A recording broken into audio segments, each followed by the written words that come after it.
Welcome to Daily Overdose.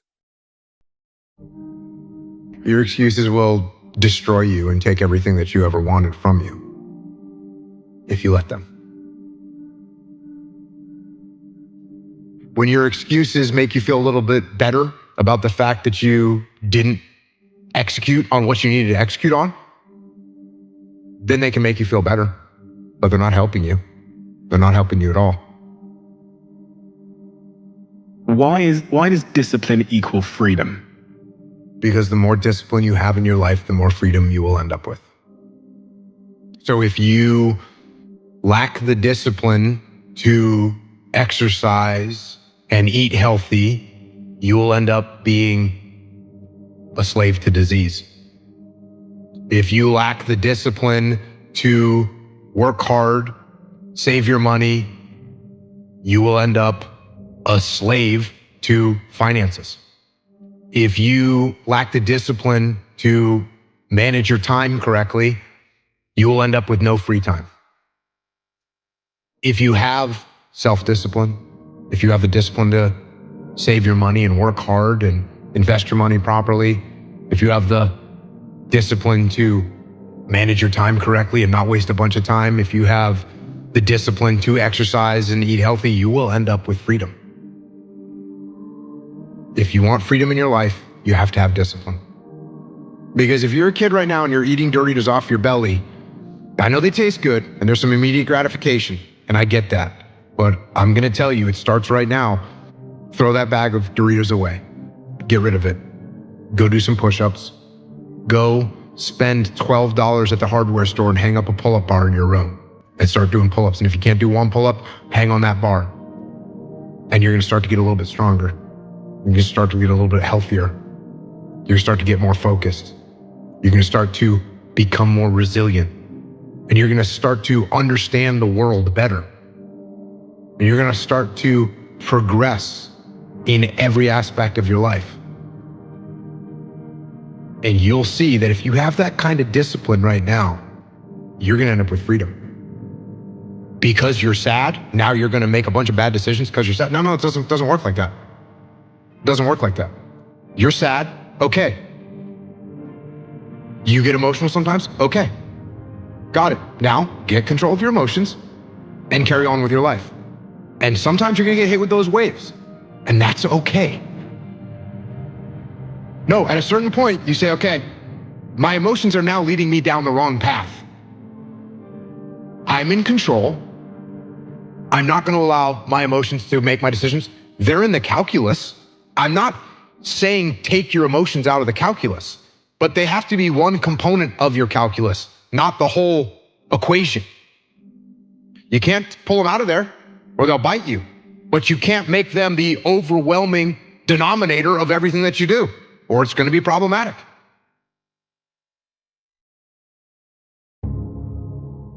You have to start moving forward. You have to start taking steps in order to improve your vision, improve your perspective, change your perspective, make some kind of progress. And worst case scenario, you figure out that you walked the wrong direction. Okay, now you can go walk in the other direction. And that's going to be fine.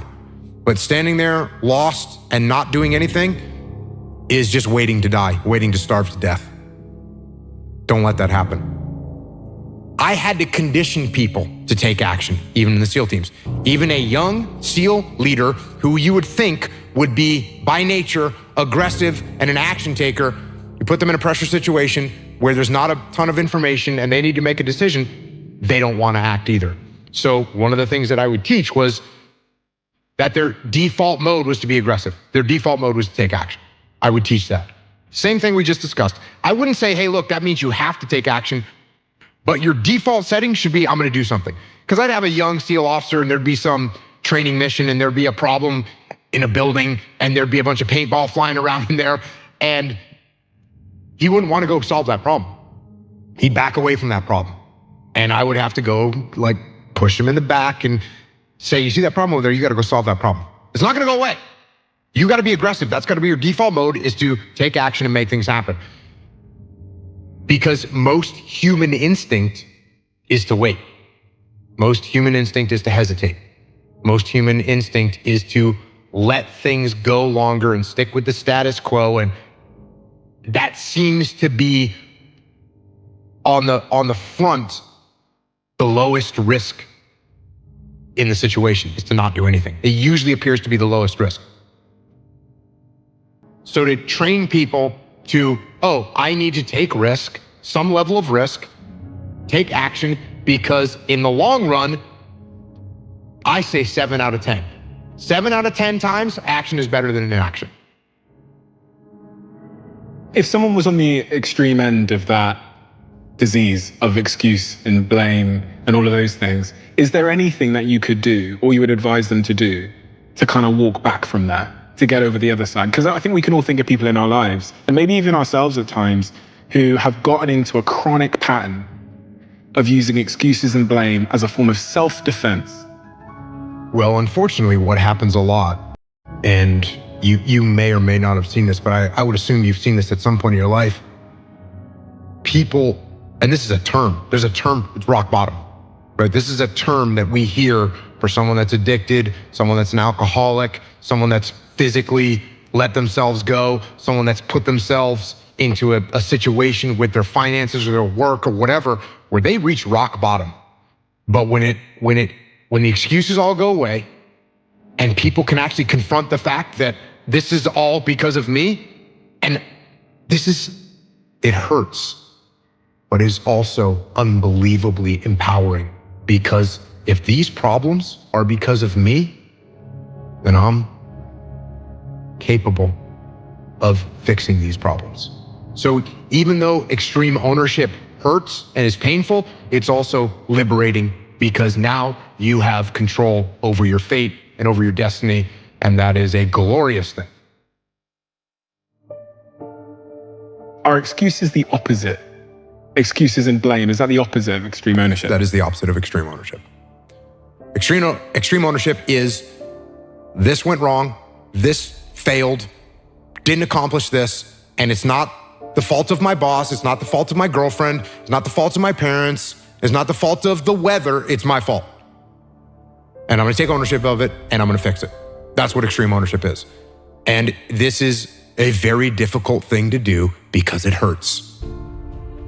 Because when you look around at your life and you look around at your job and your financial situation and your relationship and your physical health, and when you look at all those things and all the problems that you may have with those things, and you say, the reason I have all those problems is because of me, that can hurt. That can sting. And a lot of times our ego rejects that and makes excuses and lies. And then we don't have to change anything. And then nothing changes. What you learn to do is, okay, I'm gonna go forward. I can't get out of this. I'm gonna go forward. I'm not gonna quit, so I'm gonna go forward. Bring it on. If I'm in the woods, which is where you are right now, you're in the woods and you don't know where to go because the wife's not there anymore, the job's not there anymore, you don't know where to go right now. So if you're in the woods and you don't know where to go, start walking. What you learn to do is, okay, I'm gonna go forward. I can't get out of this. I'm gonna go forward. I'm not gonna quit, so I'm gonna go forward. Bring it on. And I think if there's anything that you learn, it's to keep pushing through things that suck. Can you teach that? Let's go. We're gonna jump back in the water. Let's go. I think that's one of the few things that you learn in basic SEAL training is to shrug your shoulders and go forward. This is just something that's gonna suck and you're gonna have to push through it. Thank you for watching our videos. Please like and subscribe to our channel so you won't miss another video.